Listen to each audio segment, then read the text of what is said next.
Bismillahirrahmanirrahim. Hai, Assalamualaikum warahmatullahi ta'ala wabarakatuh. Apa khabar?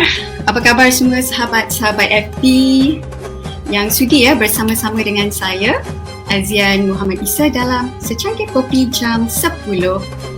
Kali ini kita membuka jendela 2021 dengan musim kedua, siri 1. Okey.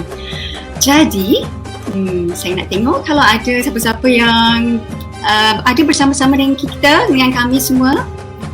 Sila letakkan di ruangan komen jejak anda di ruangan komen supaya saya boleh tahu adakah pencahayaan audio saya jelas okey. Sebelum kita mulakan dulu tajuk kupasan tajuk kita untuk sesi kali ini, kita buka majlis kita dengan surah Al-Fatihah.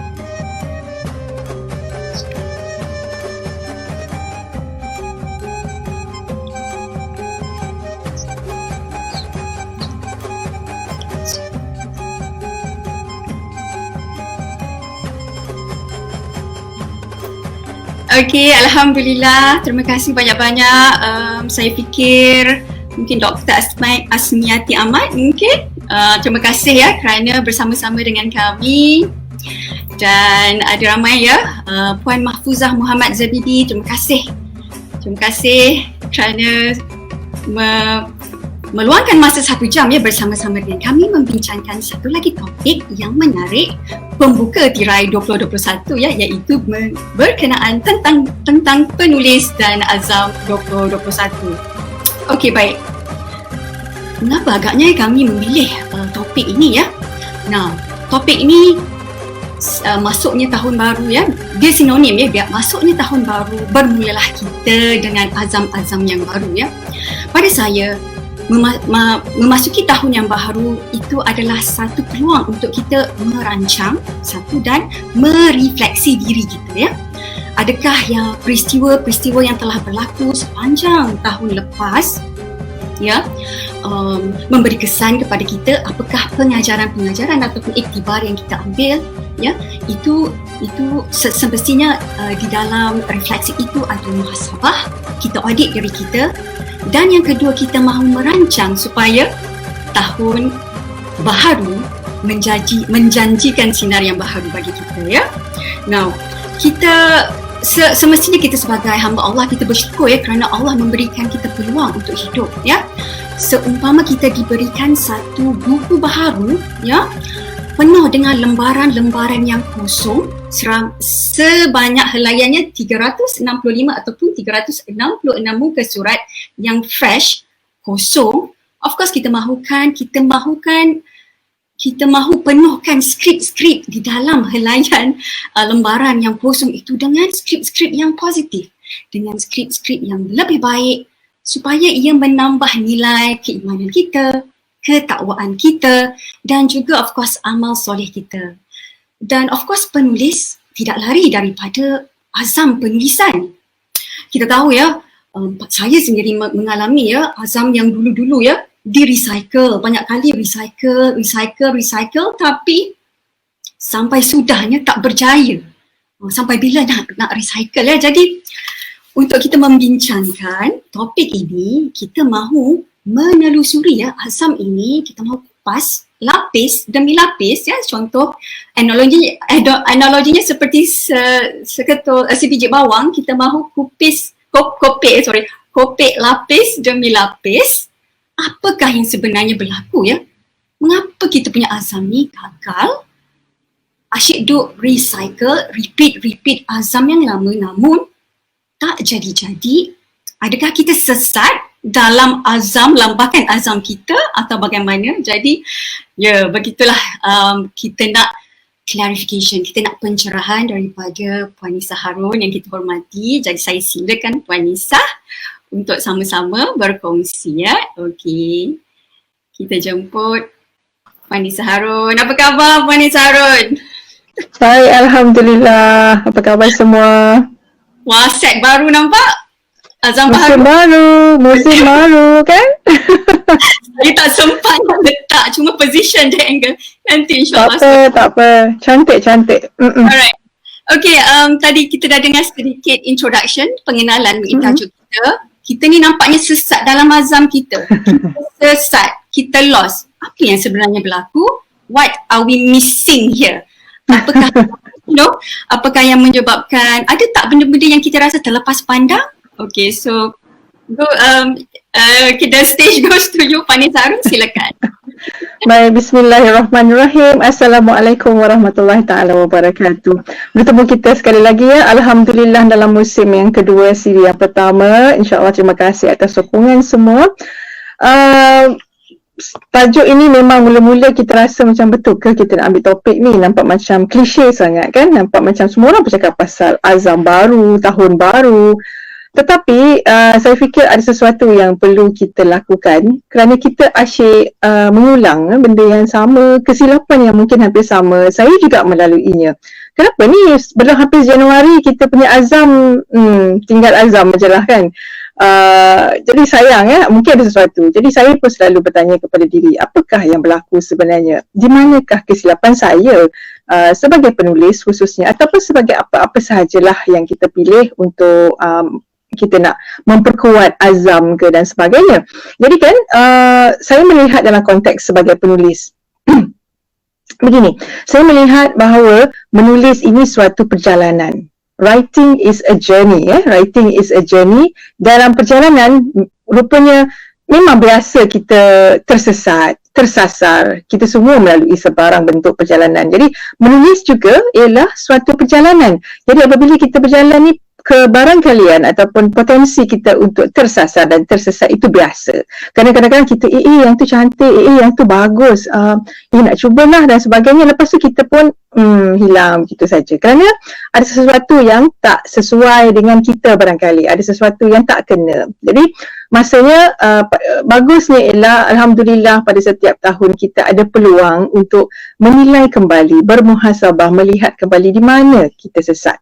Okey, jadi dalam ini boleh saya analogikan, ibaratnya kan kita masuk dalam, orang perempuan suka shopping, jadi sebahagian besar suka shopping, bukan suka shopping apa, kadang-kadang cuci mata, kita unwinding, kita penat bekerja, kadang-kadang orang tak faham apalah perempuan suka shopping. Bukan, kita bukan suka shopping tu, kita suka nak tengok, dia menenangkan ya, retail therapy, memanglah ada yang terbeli dan sebagainya, itu biasa.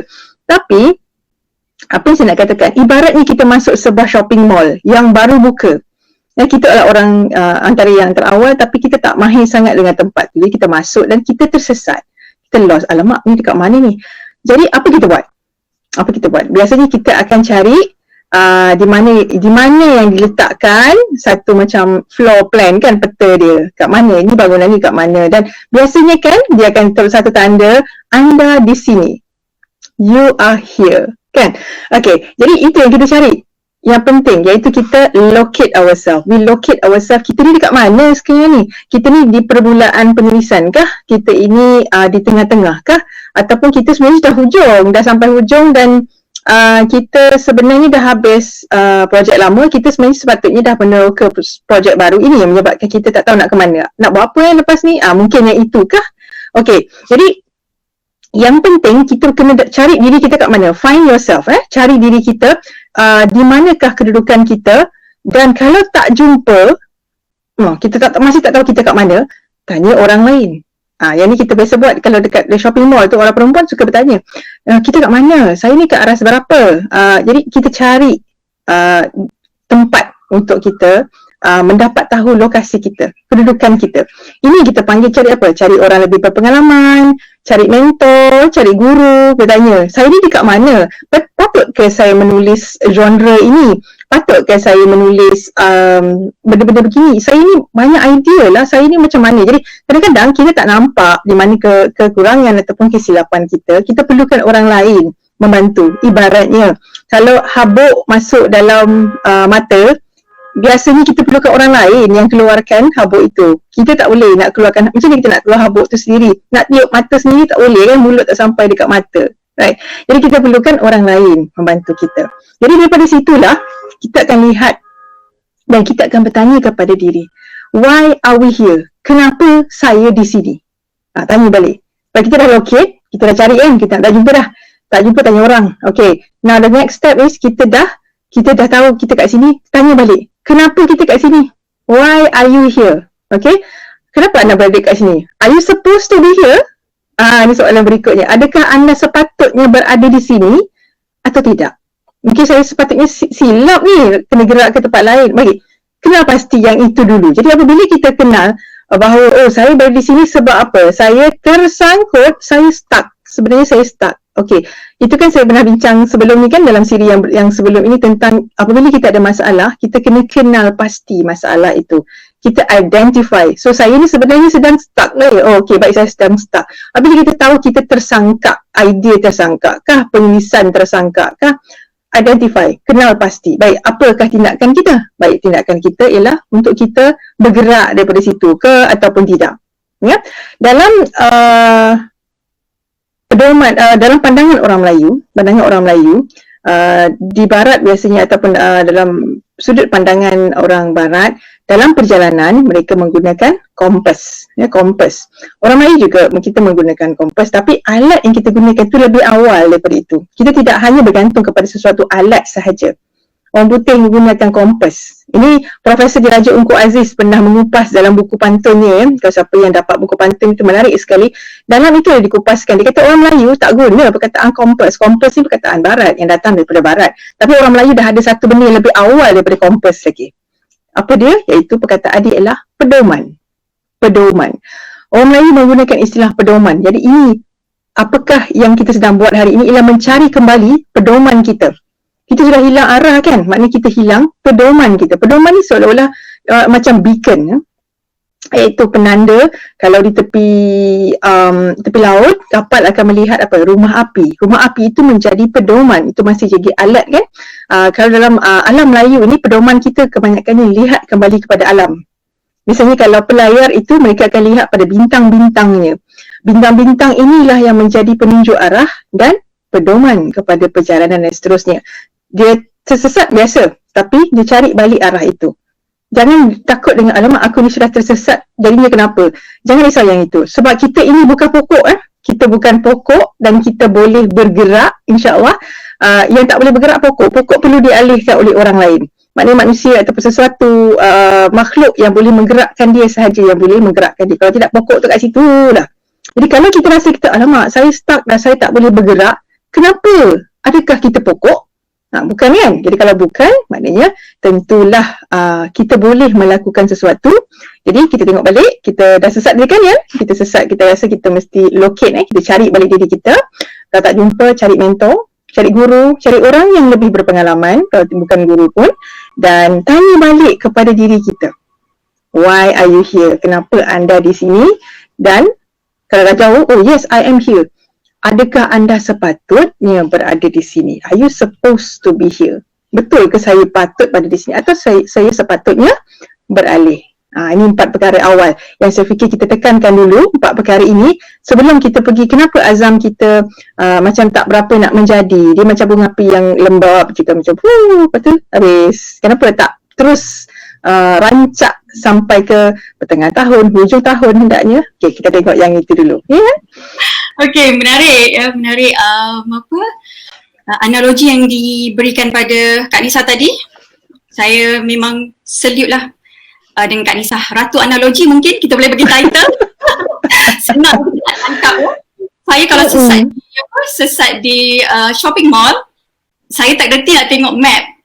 Memang saya ni bukan jenis descriptive ataupun dia ada banyak types of mind kan.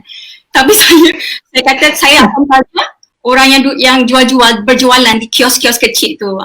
Mesti dia tahu kat mana toilet ke kat mana kan. Tapi suami saya tak payah. Dia seboleh-bolehnya tak nak tanya. Mungkin ego seorang lelaki. Okey.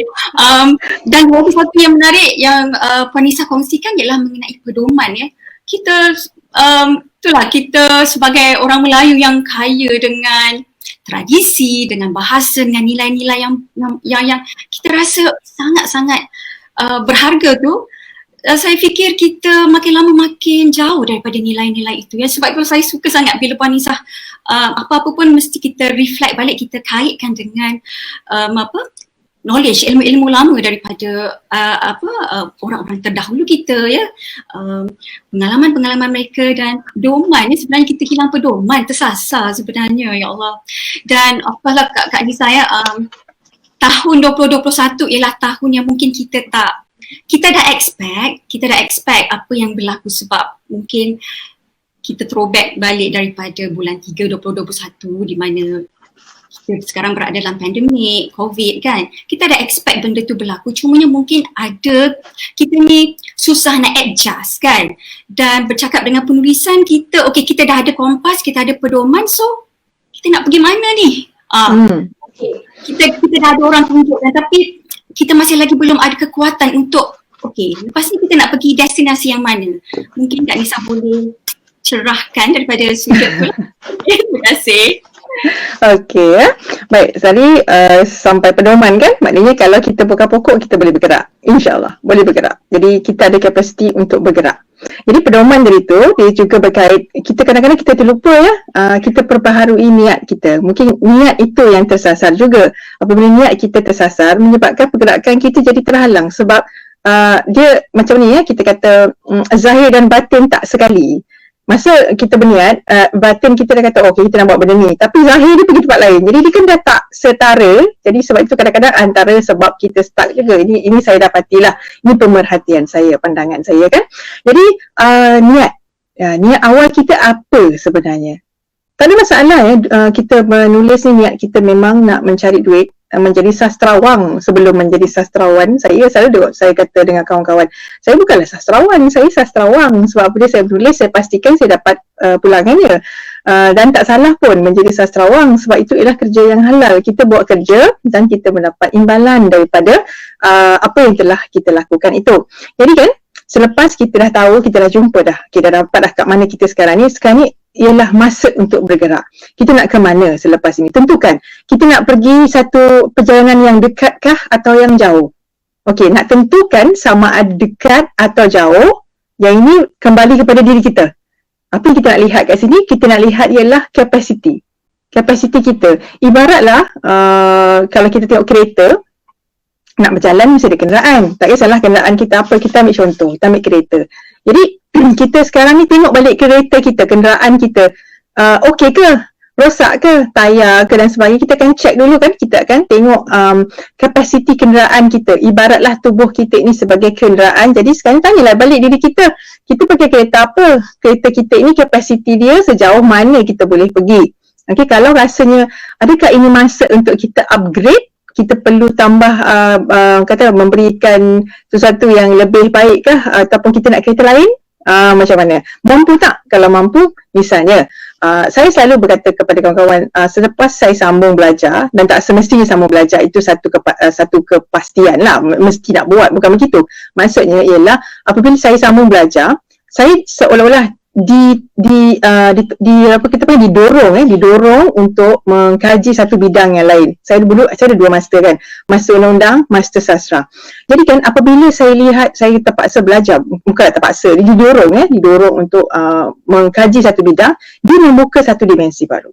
Apabila saya ambil master yang kedua dulu, saya dibuka lagi satu dimensi yang lain, bidang yang saya tak sangka, saya boleh ke situ. Tapi bacaan-bacaannya, literature review dia tu menyebabkan saya, ada begini, ada begitu dan sebagainya, sehinggalah melahirkan karya-karya saya yang lain. Jadi karya saya kalau diperhatikan sejarah penulisan saya dalam bentuk kreatif, biasanya berubah daripada awal, siapa yang baca karya saya awal berbanding karya saya yang terkini, memang ada beza. Saya sendiri merasakan kerana setiap proses itu berbeza-beza. Okey, jadi dia kembali kepada kapasiti seseorang. Jadi nak kena tukar kereta ke sebenarnya? Ataupun kereta kita dah okey, kita tak ada masalah. Dan yang penting ialah kita nak upgrade saja, kita upskill. Maknanya kemahiran diri kita pertingkatkan. Kita pergi belajar, kita sambung belajar sama ada secara akademiknya, atau kita sambung belajar dalam bentuk bengkel-bengkel penulisan. Kita pergi carilah guru yang boleh mengajar. Ada peluang-peluang mendengar seminar ke, mendengar pembentangan ke, kita pergi. Walaupun kita tak akan dapat semua, tapi yang penting ada sesuatu yang kita akan dapat kat situ, dan dari situlah kita buka buku lain. Kita kan membaca dan bidang yang kita ingin tahu. kadang-kadang kita tak ada masalah dengan kereta, semua ni okey. Tapi yang penting ialah kita nak tukar laluan, tukar destinasi sebenarnya. Kita tak pasti, kita kan di persimpangan sekarang ni kan. Mungkin kita nak menukar arah dan kita nak tukar destinasi.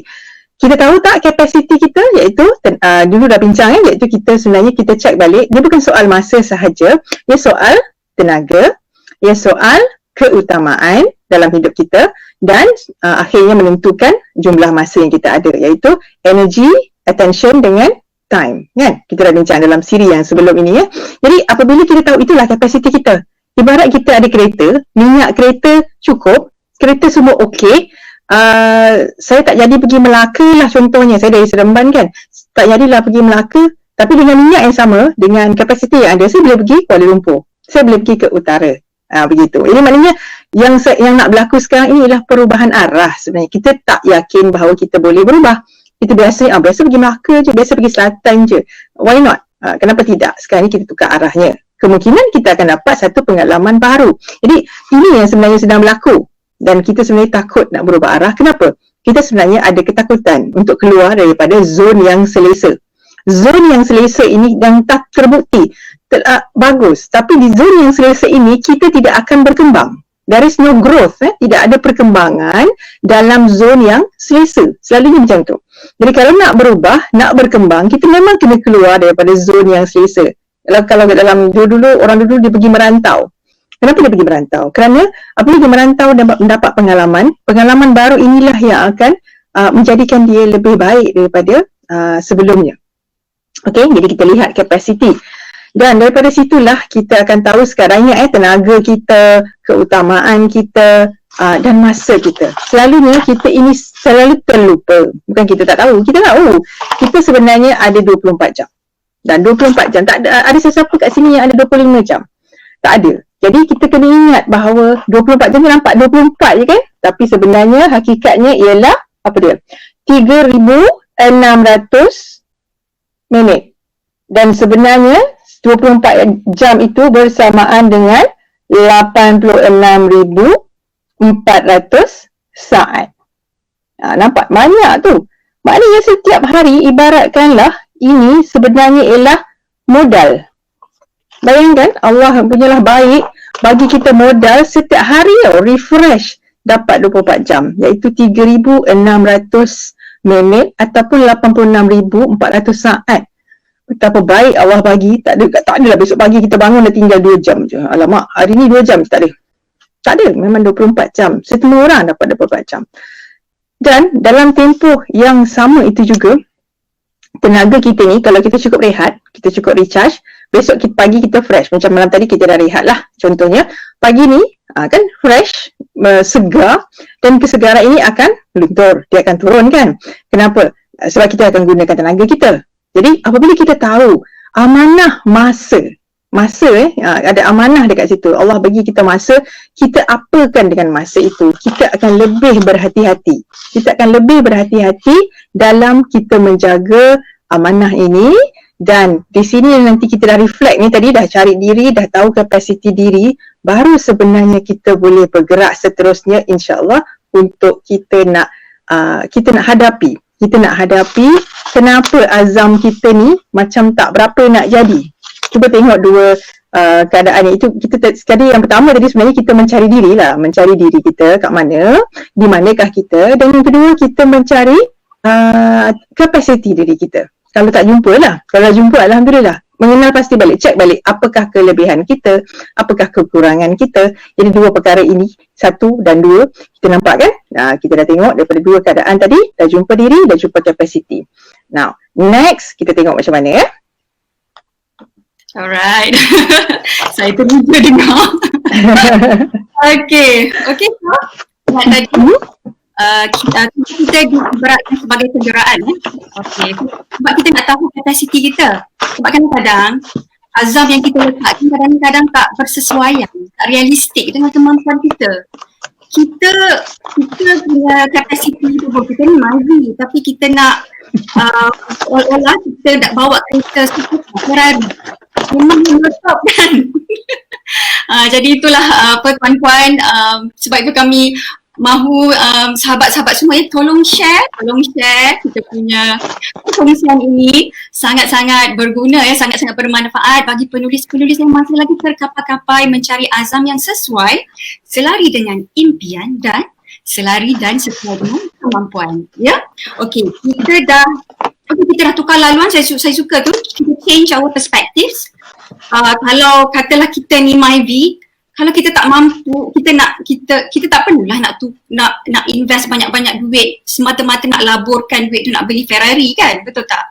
Mungkin kita tukar laluan kita daripada duk menderu-deru first lane kan, main lalu kan dekat fast lane je.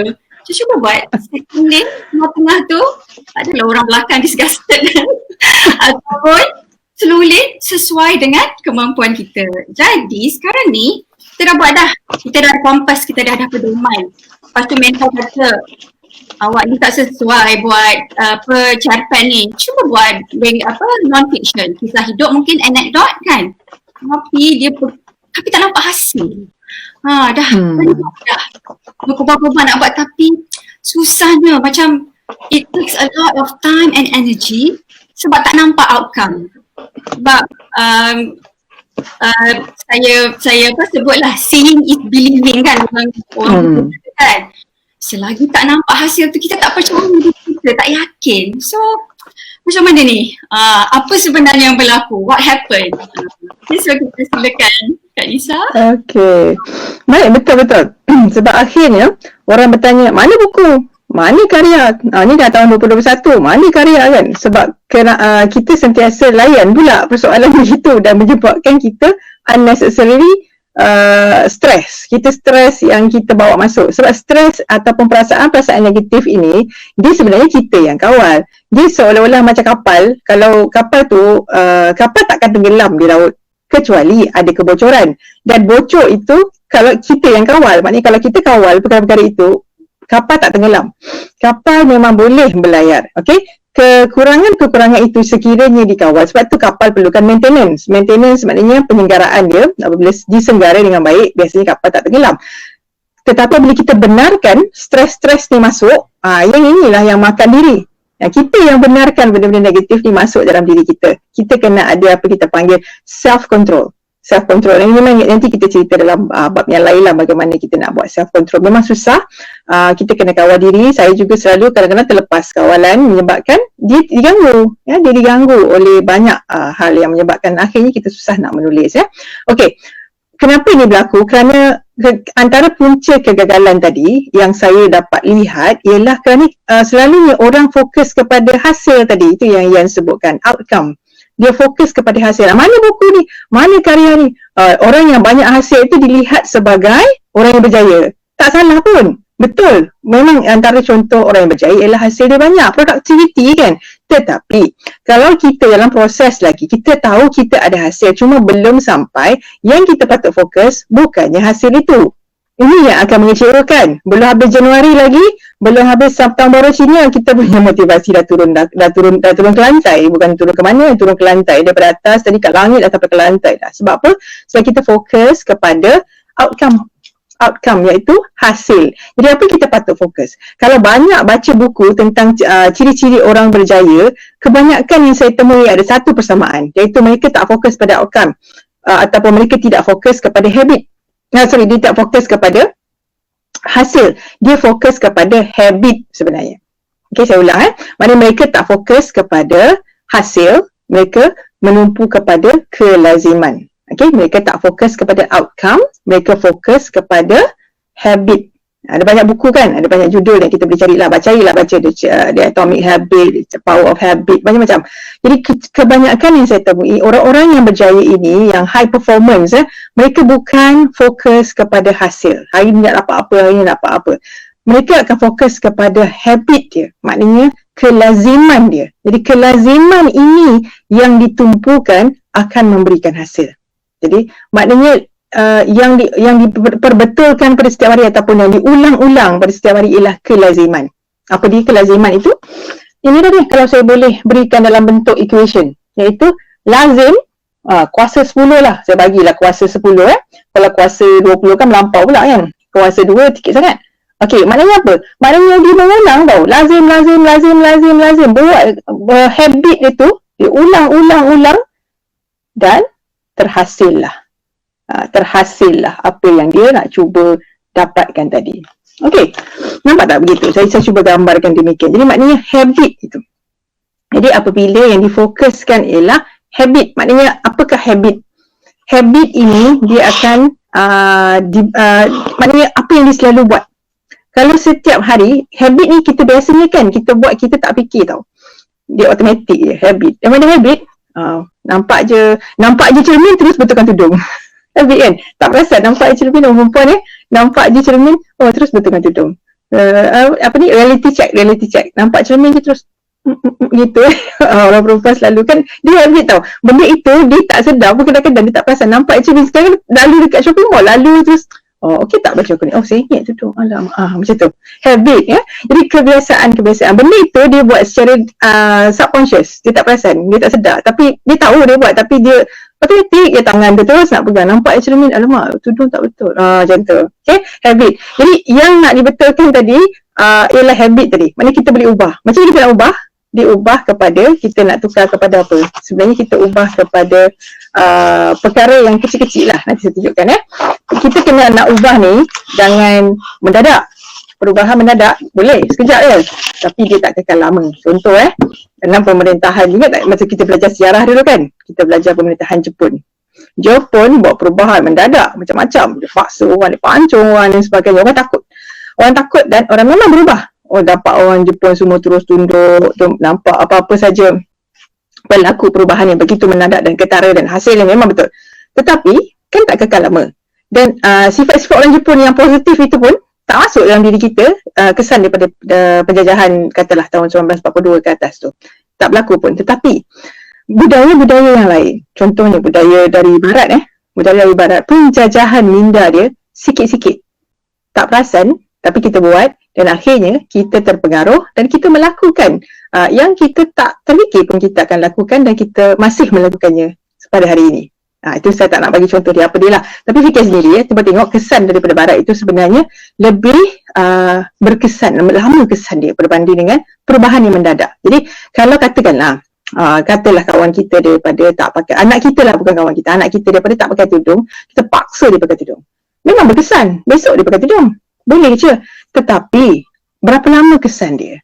Dia pakai sebab dia takut ke, atau dia berubah kerana alamak, patutnya aku pakai tudung kot. Dia bukan macam tu Dia perlu datang daripada dalam diri dia dan bukan dipaksa oleh sesiapa. Kan? Kalau kita paksa dia, boleh berlaku mendadak. Tapi kalau kita pujuk dia, besok dia tak pakai lagi, besok dia tak pakai lagi. Tapi apabila dia sampai satu masa, dia terus pakai. Gitu. Ini contohlah. Jadi apa yang saya nak katakan kat sini ialah, apabila kita nak buat satu perubahan, jangan terus mendadak. Buat sikit-sikit, tapi buat sungguh-sungguh. Yang penting kita buat selalu. Buat selalu. Okey, mari saya ringkaskan kat sini. Dia jadi 3S 3S. Apa tu 3S? Nampak tak? Ini equation tu. Sikit-sikit, sungguh-sungguh, selalu. Okay, sikit-sikit, sungguh-sungguh, selalu. Jadi, apabila kita buat satu perkara tu, biar sikit sikit maknanya dosage kita sikit je, tetapi kita buat secara bersungguh-sungguh. Okay, yang kedua tu, kita bersungguh-sungguh buat pada setiap waktu yang kita ada tu, kita buat bersungguh-sungguh. Dan yang penting ialah kita mesti buat benda tu selalu. Selalu ini ialah frekuensi dia ataupun pacing dia. Okay, apa yang saya sebutkan tadi sebenarnya ialah berkaitan dengan apabila kita nak membuat satu habit tadi, habit yang kita buat sikit-sikit, janganlah buat semua sekali. Nak menulis, saya nak menulis dalam masa 5 jam sehari, azam baru. Dia tak realistik. Jadi apabila tak realistik tu, dia tak kekal lama. Okay, apabila tak kekal lama, tak berkesan lah perubahan itu. Apa yang kita nak buat sebenarnya kita sedang mencari rentak rentak dalam penulisan kita, rentak dalam perubahan yang kita cuba nak buat. Your rhythm, sebenarnya kita mencari rhythm. Bila kita off key, bila kita dalam muzik, kalau kita tak jumpa rentak, muzik tu jadi tak sedap. Kita dengar pun tak sedap dia dengar kan. Kenapa? Kerana rhythm dia lari. Rhythm, kalau kita tahu rhythm, kalau orang main piano, dia kena ada chord, kena ada melody.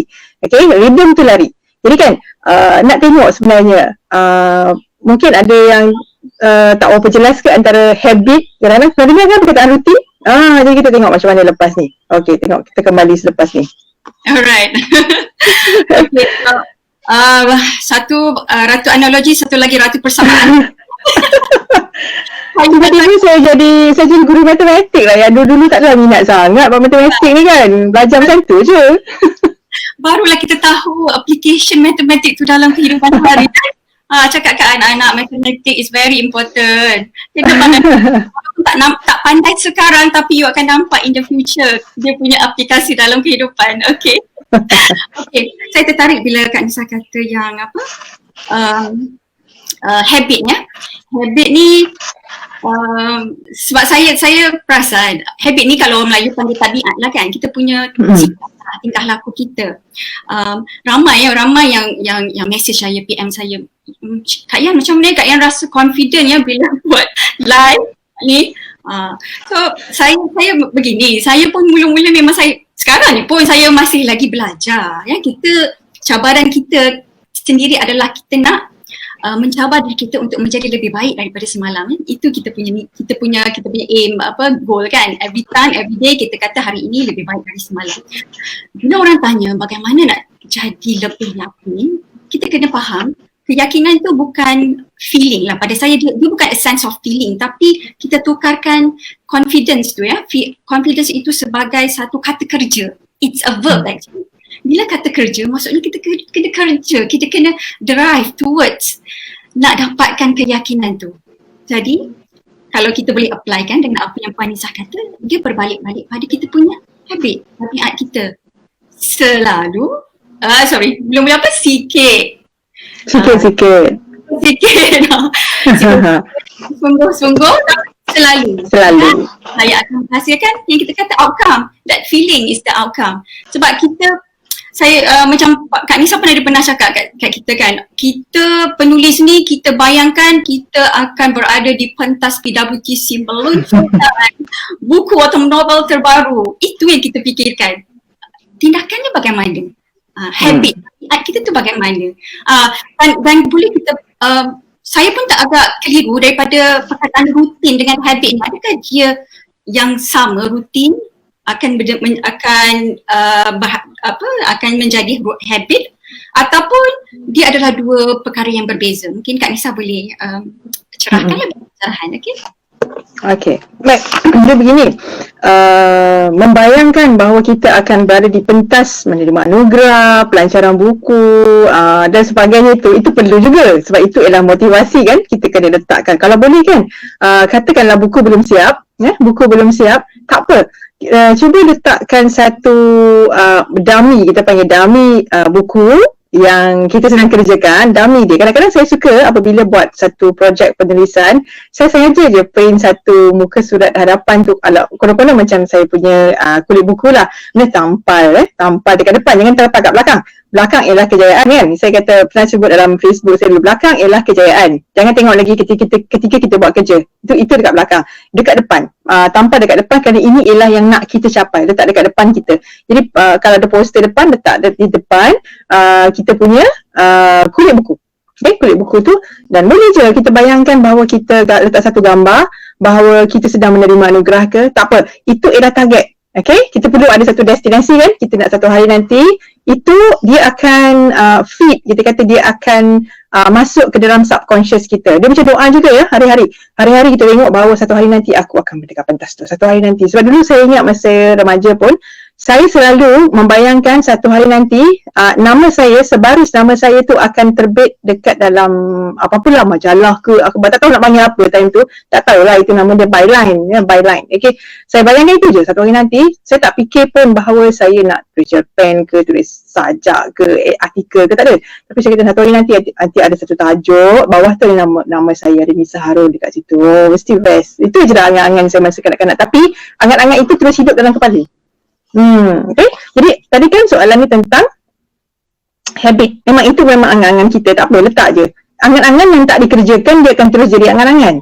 Dia mesti dikerjakan. Jadi bagaimana kita nak kerjakan, ini yang kita tegaskan dalam perbincangan kita hari ini, ialah kita fokus kepada habit. Maknanya apa yang kita buat. Benda ni kecil je. Dia kecil-kecil tetapi ini yang menghasilkan. Contoh, orang buat skincare routine, skincare routine, dapat satu produk, pakai, bila pakai, lepas tu, besok tak okey pun, memang tak okey. Dia tak akan okey besok. Tapi, jadikanlah dia satu amalan, jadi satu rutin, satu habit. Yang ni apa beza dia kan? Dia jadi rutin. Rutin maknanya setiap hari, okey saya letak kat situ, letak depan kita supaya kita bangun tidur ataupun ketika lepas basuh muka dekat kita punya bilik air, kita letak kat situ. Maknanya kita nampak je terus ambil dan capai. Itu Q, nama dia Q. Jadi kita letak dekat situ dan kita akan basuh muka mengikut amalan yang selalu kita lakukan. Okey, buat. Itu kelaziman dia. Lazim ingat lazim. Nanti pada suatu hari orang tegur kita, kulit awak cantik lah, awak pakai produk apa? Mulalah kan nak jadi duta produk ke tak? Tapi ada orang melihat kita, awak pakai ni je, seminggu dah elok. Seminggu, tapi kesan selepas itu, kesan jangka panjang dia macam mana? Ini kita kena perhatikan. Orang nak cepat memang boleh kesan mendadak ni. Kesan mendadak, ada orang makan ubat cepat kurus, sampai seminggu dah kurus. Tapi sebenarnya ada kesan sampingan. Sebab yang penting ialah bagaimana kita mengubah lifestyle kita, cara hidup kita, itu yang akan mengubah keadaan, outcome dia, hasil dia, begitu. Okey, jadi kan untuk menjelaskan perbezaan antara, dia beza sedikit sebenarnya antara habit ataupun kelaziman tadi dengan rutin. Apa beza dia? Rutin ini ialah sesuatu yang kita buat dengan penuh kesedaran. Kita sedar, kita yang mengaturkan. Rutin ni kita atur. Okey, saya nak kuruskan badan, oleh itu saya letak basikal saya dekat depan. Jadi setiap kali kita keluar rumah, nampaklah basikal kan? Nampak basikal terus capai dan terus boleh keluar pergi kedai ke benda lah yang menyebabkan, memudahkan, enable. Kita memudahkan, enable. Okey, kita tahu kita setiap pagi kita mesti menulis satu muka surat. Oleh itu, apabila kita sampai dekat meja, laptop kita dah standby dekat mana-mana yang kita sepatutnya, ataupun kita tulis tangan, dah ada buku nota, sudah ada pen tu ada dakwat. Dan kita make sure kita buat benda tu setiap hari. Kita boleh free writing. Okey, itu rutin yang kita nak Itu yang dipanggil rutin to establish. Maknanya kita nak establish rutin tu. Lama-lama kita mesti buat, tak payah fikir. Bangun tidur dengan mata yang tak separuh, bermasih sikit-sikit, mama itu untuk duduk terus tulis apa saja yang akan keluar, sebab dia dah jadi satu habit. Satu habit. Kalau tak tulis, rasa macam tak gosok gigi. Macam tu. Dia rasa mesti nak buat. Jadi apabila habit ni dia dah jadi macam tak perlu fikir apa-apa, dia dah jadi macam autopilot. Jadi kita nak sampai ke situ. Okey, dulu mak kita kata baca ayat lazim, paksa ni hafal. Tapi satu hari yang dia kejut kita, sekarang baca Fatihah, baru bangun tidur ni, bismillahirrahmanirrahim, terus boleh baca. Sebab dah jadi habit. So apa yang kita buat? Kita sebenarnya create muscle memory. Muscle memory, iaitu saya tak dapat istilah dalam bahasa Melayu untuk muscle memory. Dia seperti orang main piano. Kan, dia mula dia berlatih C, D, E. Macam memang sakit tangan tau. Kalau saya belajar dulu, ya Allah, kenapa lah aku tak boleh main muzik macam Richard Clayderman? Dia macam tu je. Tapi kita lupa, itu outcome dia. Richard Clayderman, sebelum dia jadi Richard Clayderman, macam mana dia main piano tu? Dia main dengan dia belajar chord dia, chord A, macam mana chord C, macam mana chord ini, macam mana dia masukkan melodi dia, ini G, ini F dan sebagainya. Kenal semua key tu, dia dah boleh main. Dia tak payah tengok, mata dia tak payah hand eye coordination sebab subconsciously tangan dia, jari dia dah tahu dah. Kalau kat sini jari dia tahu kat mana. Seperti orang menaip. Kalau kita menulis, saya boleh menulis tanpa tengok kat keyboard tu, tak payah tengok sebab I trust my fingers. Finger saya ni, huruf ni, jari ni tahu nak pergi ke huruf mana. Dia tahu dah. Kalau saya saja tukar, memang semua salah. Sebab saya tak percaya kepada jari saya sendiri. Jadi kena percaya. Dan benda itu perlu dibuat dengan cara apa? Saya pergi kursus menaip zaman selepas SPM. Zaman-zaman dulu lah kan. Kita ada kursus menaip. Okey, apa yang saya nak katakan di sini ialah kita perlu establish rutin tu. Rutin ini adalah satu benda yang boleh dibentuk dan dikawal. Okey, boleh saya ringkaskan begini kan. Mudah kan kita buat satu graf begini. Maknanya tujuan kita ialah kita nak buat ini. Rutin ni. Bentukkan rutin, kerana rutin ialah sesuatu yang boleh dikawal. Okey? Maknanya kita boleh establish rutin ni. Tujuan kita ialah untuk mendapatkan apa dia? Kita nak dapatkan ni, habit. Kita nak dapatkan habit. Jadi, nampak tak garis ni? Semakin kita ke sini, maknanya semakin sedar, rutin adalah sesuatu yang kita buat dengan tahap kesedaran kita semakin tinggi. Tetapi dan dia menggunakan tenaga yang banyak. Tujuan kita ialah untuk kita buat tanpa kita fikir pun. Nampak tak? Tenaga di sini lebih rendah, ya, dan tahap kesedaran di sini lebih rendah. Maknanya tanpa kita sedar, kita buat benda ni. Jadi amalan dah biasa buat benda ni, nampak Okey, jadi kan ini dia beza antara rutin dengan kelaziman ataupun habit. The difference between routine and habit. Jadi kita nampak beza dia dekat situ. Jadi perbezaan ini, apa yang kita nak kawal, yang kita boleh kawal ialah rutin. Maksudnya kalau rutin kita setiap hari bangun-bangun saja, habit bukan rutin. Habit kita bangun je terus capai handphone. Kan habit maknanya tak fikir kan. Kita belum sedar sepenuhnya. Bangun tidur, cari mana handphone. Tengok mesej. Kalau itulah habit kita, kita kena elak benda tu. Kan ramai yang mengatakan tak bagus. Benda pertama yang kita betul pegang bukannya handphone kan. Oleh itu, rutin dia ialah kita charge handphone malam-malam. Letak jauh sikit. Letak bilik sebelah ke, letak atas meja ke. Jadi tak inilah sedar-sedar tu terus capai handphone kan. Menyebabkan kita terpaksa bangun. Barulah. Jadi habit itu kita dah kurangkan. Jadi kita kurangkan dengan mengubah rutin. Mengubah rutin dia akan membentuk habit. Kalau kita biarkan, semua benda yang kita biarkan, kita tak kawal, dia akan jadi autopilot. Autopilot yang bagus tak apa kan? Maknanya sebelum makan baca bismillah kan? Dia jadi autopilot tu tak? Sampai orang makan pun kita tolong bismillah kan? Sebab kita tengok, sedap dia makan bismillahirrahmanirrahim. Kita pula yang tolong kan? Tolong bismillah. Kenapa? Kita dah jadi habit kita. Tak sedar apa benda tu. Kita secara spontan kita teruskan. Sebelum kita mulakan apa-apa, kita baca Al-Fatihah dulu. Dah jadi satu kebiasaan kan? Kelaziman. Tetapi, benda itu datang dari mana? Tak, kita yang buat, orang lain tak buat pun. Maknanya, dia boleh dibentuk. Orang lain tak begitu amalan je. Orang Jepun itadakimasu kan. Itu amalan dia. Maknanya bagaimana dia terus je ucapan dia begitu kan. Jadi itu dibentuk oleh mungkin masyarakatnya, mungkin keluarganya, diri dia. Kitalah yang mengubah benda itu. Jadi tujuan kita ialah untuk mendapatkan, kita bentuk satu rutin yang sesuai dengan kita. Ini kapasiti, kita jumpa diri, kita bentuk kapasiti kita dan kita nak cari rutin ataupun habit yang betul. Barulah kita boleh dapat rentak tadi, rhythm. Jadi akhirnya kita nak membentuk satu rhythm yang sesuai, baru dia harmoni. Ini orang kata ada chemistry dan sebagainya. Sebab dia harmoni sebenarnya. Apabila tidak bertingkah lah rhythm tadi ataupun rentak tidak bertingkah, maka barulah kita boleh meneruskan apa-apa saja perancangan kita yang seterusnya, insyaAllah. Mungkin itu yang dapat saya terangkan. Harap dia mencerahkan. Alhamdulillah, saya teruja dengan kita kata graf tadi ya. Kalau dapatlah kita penonton-penonton semua dapat tak tadi disalin notanya tak apa. Saya pasti ya ramai yang tonton ya, ramai ulang tonton rakaman kita nanti. Jadi ada banyak persamaan, ada banyak kita kata nota-nota yang padat ya dalam siaran ini. Dan saya sukalah nak raikan ya Tuan ataupun Puan Iman Yalin ya, jam celoceng dalam handphone memang pagi-pagi kena capai handphone tutup. Dia punya habit lah tu. Ya betul, kadang-kadang kita perlukan external factors ya untuk kita bangun. Tapi it depends lah. Setengah orang tak suka bunyi handphone deringan yang sangat-sangat kita kata membingitkan kan. Tapi ada setengah orang dia perlukan ya sesuatu yang tiba-tiba menjadikan dia kan, barulah ada action ya. Okey. Tadi kita alhamdulillah kita dah tengok flow tadi daripada segmen satu yang kita masih kita tercari-cari di mana kita dalam mencapai azam. Actually kita kata writing is a journey, proses mencari diri.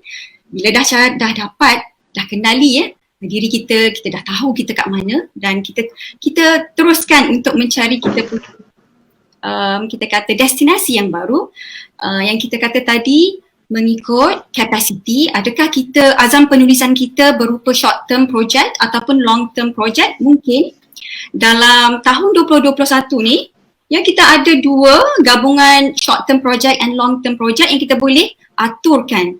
Ingat tadi saya kata buku lembaran kosong 365 hari ini 9 out of 365 days. So kita masih ada masa lagi untuk kita corakkan ya, skripkan ya apa-apa yang kita mahukan sesuai ya mengikut kapasiti. Dan of course bila tadi Kak Nisa kata pasal rutin, habit ya. Saya teringat ada satu kata-kata motivasi daripada Brian P. Moran. Dia kata, if you want to do something that you do not have, you have to do something that you are currently not doing. Ya, maksudnya kita nak something yang kita tak ada, so kita kena start buat benda tu. Bila kita start buat benda tu, something tu, nampak tak, kita kena korbankan, ada benda yang kita perlu korbankan. Sebab macam Kak Nisa kata, modal masa kita tu sama je 24 jam. Tengok balik, reflect balik, ada tak rutin-rutin harian kita yang bercanggah dengan proses penulisan ataupun yang tidak selari dengan impian. Betul tak Kak Nisa? If you want to add. Betul. Ya, ada satu soalan ni mungkin boleh tunjukkan satu soalan yang kita boleh raikan dekat sini. Bagus soalannya, dari Umar Fukara ya. Ada dua ya. Satu lagi ialah bagaimana kita nak uruskan maklumat terlalu banyak untuk menulis, kumpul banyak sangat, sudah keliru. Okey, ini penyusunan. Baik. So ada dua soalan, nanti saya tengok yang dua-dua ni ya. Yang ini dulu ya. Iaitu, saya jawab yang ini. Bagaimana kita nak uruskan maklumat yang terlalu banyak untuk menulis. Ini overwhelming. Research kita ni analysis paralysis dia terlalu banyak. Okey, tujuan kita kumpul, memang kita kumpul dulu. Lepas tu kita ingat kita mesti buat penyisihan.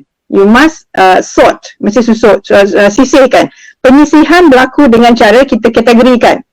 Kategorikan ni macam kita katakan kita lipat baju, banyak kan, banyak satu rumah punya baju kita nak lipat, kan kita kategorikan dulu. Kalau saya campak dulu lah masa anak kecil-kecil. Okey, ini adik punya, ini kakak punya, ini anak. Okey, campak dulu, kita kategorikan dulu, and then kita tekan satu-satu. Jadi cepat sikit. Kalau tidak jadi macam overwhelming. Jadi kita sendiri kira. So find a system, cari satu sistem bahawa kita boleh asingkan. Kadang-kadang dalam bahan-bahan yang kita kumpul tadi ada persamaan, pengulangan. Okey, kita boleh kurangkan satu, ambil satu saja, ambil dua saja. Jadi yang ni tak perlu. Jadi kita dah kurangkan load dia kan. Okey, jadi ada banyak cara untuk kita menyusun. Mungkin itu secara ringkas saya jawab bagaimana dia nak menyusun bahan dia. Ada satu lagi soalan kedua ya. Ya, betul. Kita rentak. Bagaimana mendapat rentak menulis jika rasa rendah diri untuk berkongsi? Terima kasih Nur Hidayah bertanya. Rentak ini nak dapat macam mana memang mengambil masa, tetapi soalan ni saya rasa bukan tentang rentak tu, tapi rasa rendah diri untuk berkongsi. Okey, memang janganlah tiba-tiba nak tulis buku kan. Tiba-tiba tulis buku kita akan rasa lagi rendah diri. Orang lain buku hebat-hebat dan sebenarnya kita tak rasa macam tu. Sebenarnya itu bukan masalah orang lain, itu masalah kita. Kita yang perlu berdamai dulu dengan perasaan itu. Okey, apa kita patut buat, yang boleh saya cadangkan, buat dalam kapasiti yang kecil-kecil juga. Maknanya mungkin kalau ada Facebook, ada social media, buat ungkapan-ungkapan yang diungkapkan dulu, berlatihlah, itu latihan je. Cuba share ataupun cuba tulis ungkapan sendiri ya, buat sendiri, dan kita cuba tuliskan. Apa reaksi orang? Bagaimana kita menangani reaksi orang itu? Sebab nanti yang setuju tu okey je, bagusnya kita pun tapi ada seorang tiba-tiba ada pula macam tu, dia akan menentang. Bagaimana kita menghadapi tentangan atau kritikan orang itu kita belajar sebenarnya. Patutkah kita jawab ataukah patut kita abaikan je. Kadang-kadang kita ni semua benda kita nak jawab. Dulu saya pun melalui fasa tu kan, dia terkritik kita punya komen lah, kena jawab ni. Sebenarnya kita stres sendiri. So ni handling your haters. Ada banyak satu cerita lain pula bagaimana kita nak menguruskan. Dia sama ada dia menyebabkan kita lagi marah, emosi yang terganggu, atau kita terus jadi down dan kita tak nak buat lagi dah. Jadi sebenarnya kita nak cuba cari jalan tengah. Kita nak neutral kan, supaya kita tak marah dan dia tidak menjatuhkan kita juga. Okey, jadi mungkin kaedah yang boleh saya cadangkan untuk peringkat awal ialah menulis dalam kapasiti yang kecil-kecil dulu. Yang kapasiti belum sampai, yang besar, kita cuba yang kecil-kecil dulu. Mungkin kalau rasa tak bersedia untuk menulis buku solo, itu yang kawan-kawan banyak buat dalam bentuk anekdot ataupun cerpen ke apa benda ke, ditulis dalam bentuk kumpulan. Jadi bersama-sama lah, nak rasa segan sama-sama. Kalau rasa bangga tu bangga sama-sama, kita sharing perasaan tu perlahan. Jadi apabila daripada situ mungkin dah bersedia, mungkin nak buat buku persendirian pula, kumpulan ke buku solo ke apa benda kita namakan lah. Maknanya buku dia seorang saja. Sebab kita bertanggungjawab dengan semua yang kita tulis itu. Besar perasaan yang nak dihadapi, saya faham tu. Jadi apabila kita rasa rendah hati, kita rasa alamak aku ni siapa, jangan fikir macam tu. InsyaAllah apabila kita rasa terpanggil untuk menulis, maknanya itu ada amanahnya untuk kita. Mungkin kita bukan nak tulis yang besar-besar, kita nak tulis yang kecil-kecil, kerana yang kecil itu ada pembacanya. Pembaca ya, tak semua orang nak baca buku tebal-tebal kan, tak semua orang nak baca buku ilmiah. Ada orang nak tulis buku, nak baca buku yang simple-simple. Saya ni pening lah baca yang berat-berat ni. Tak ada ke buku yang senang-senang? Jadi kita lah mungkin yang menulis buku yang senang-senang itu. Jadi kita cari balik, kita kenal pasti sebenarnya apa yang kita boleh tulis. Mungkin ada sesuatu untuk membaca kita, insyaAllah.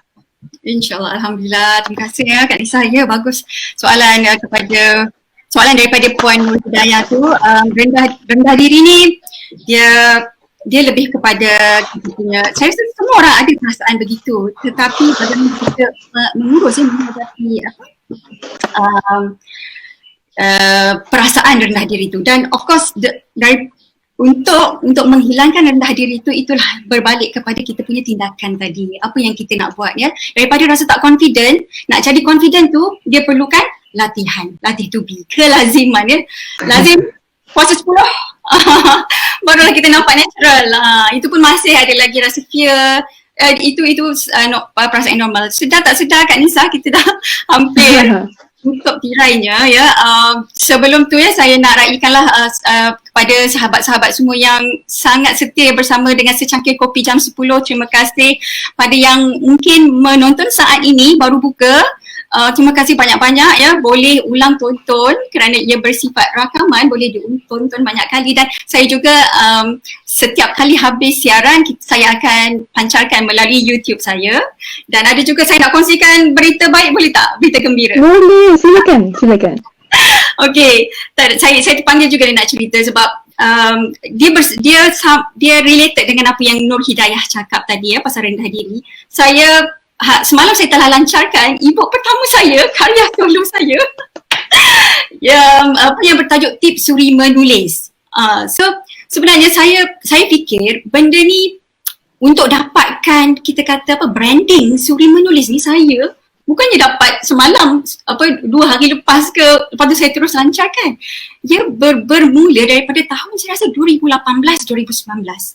Ya, lama tu ya saya build up saya punya, saya rasa mungkin saya punya niche, saya punya forte, dan juga saya tengok balik saya punya kecenderungan ya untuk menulis dalam posting. Saya cuba dan alhamdulillah saya rasa saya boleh, saya rasa saya dapat kumpulkan 10 tips suri menulis dan saya kumpulkan dalam satu e-book yang saya buat sendiri. Saya pun tak percaya.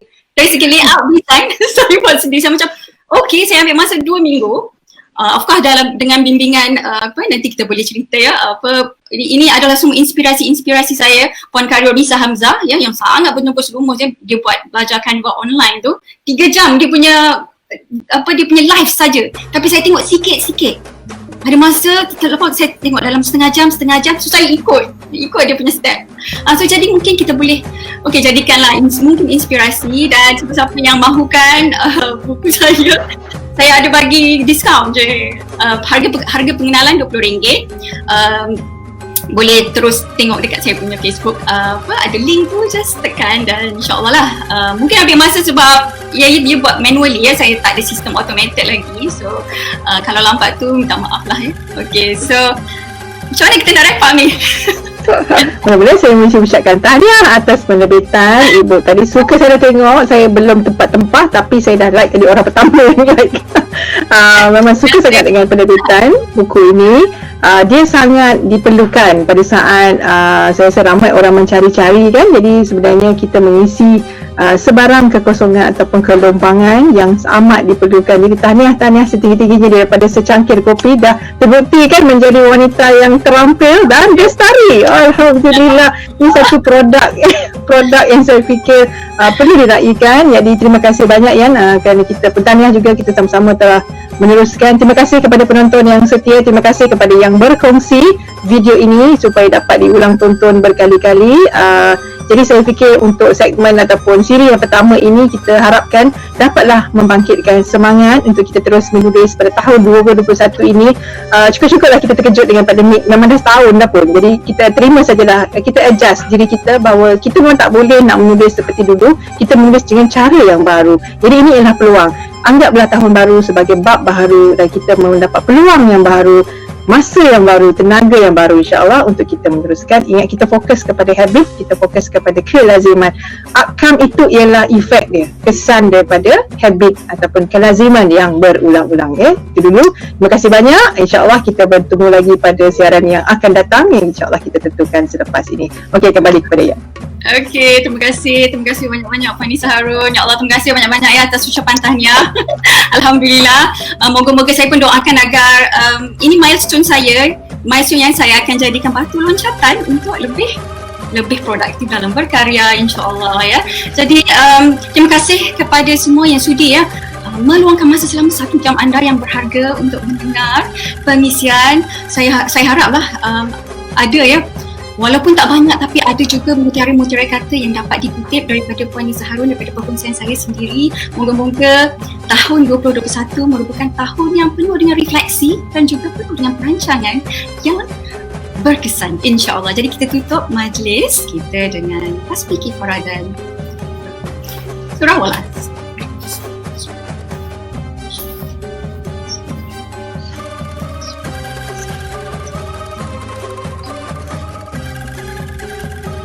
Okey, sekian dahulu daripada saya dan Puan Nisa Harun. Kita bertemu lagi insya-Allah 2 minggu lagi. Selamat Tahun Baru 2021. Okey, bye.